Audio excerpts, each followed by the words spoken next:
It looks so good compared to the green one. Hi there!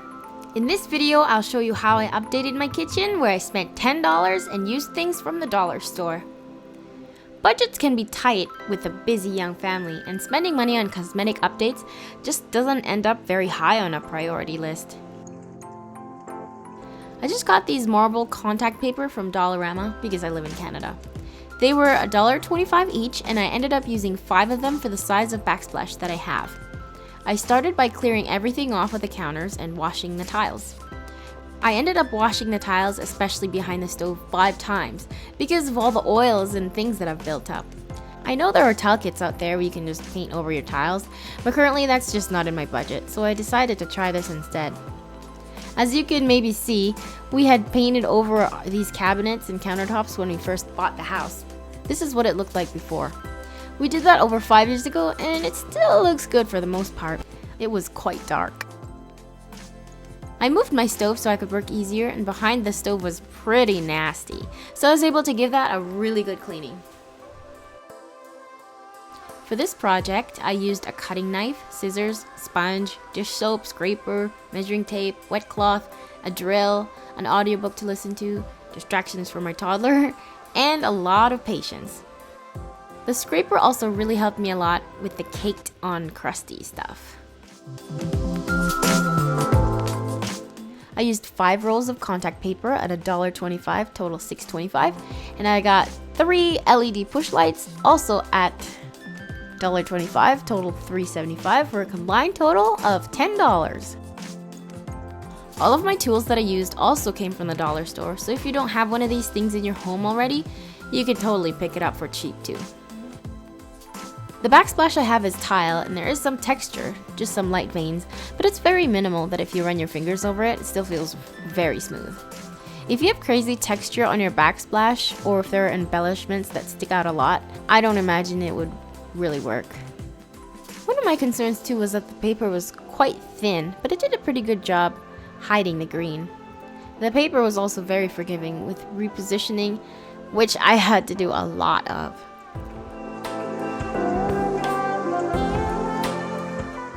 There's really nothing wrong with my backsplash other than it's dated, dark, and unappealing. I just wanted to change it up and brighten it a bit. I just thought that if this experiment ended up looking terrible, at least I would have really clean and spotless tiles, and I'd only be out less than $7, so it wouldn't have been a complete loss for me. Once I got just one whole wall covered, I was so surprised at how different it already looked. It looked so bright and fresh.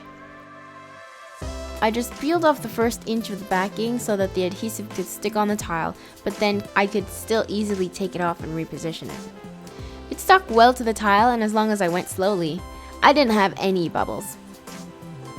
I just used my fingers to flatten it out and get rid of bubbles because I could feel it easily. I used the pastry scraper for another project that I had to smooth out and get rid of the trapped air, and it ended up just scratching it and damaging the paper. It took about 5 hours for me to finish, but if you don't have a toddler tugging at your pants every 15 minutes wanting something, then you'd probably finish it a lot faster. It's been 5 days since I applied it, and there are no visible changes. Also, if these get damaged, I imagine it would be really easy to replace with minimal prep because the back would already be clean. Plus, it would be very cheap too. I ended up caulking where the walls meet the counters just for aesthetics, though that probably will help it not peel. I already had some leftover white caulking and also some clear ones that I went over the overlapping ones. If you don't want to commit to this, caulking is definitely optional, though it is relatively easy to remove too. I had some chalk paint, so I painted over the outlets to touch it up, and I think it made a big difference.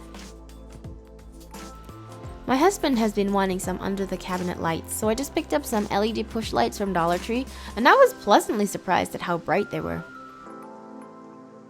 I just covered the front of this, and then I painted around and I painted that thing. It looks pretty good from far away.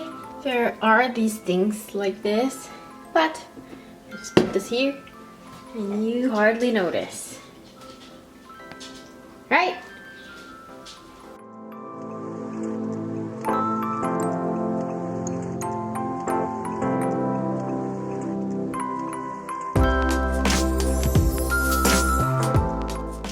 Overall, I'm very happy with the outcome. To me, my kitchen looks more elevated, brighter, bigger. I'm more excited to cook and bake things in the kitchen. Whenever I see it, I still feel like I'm in a completely different kitchen.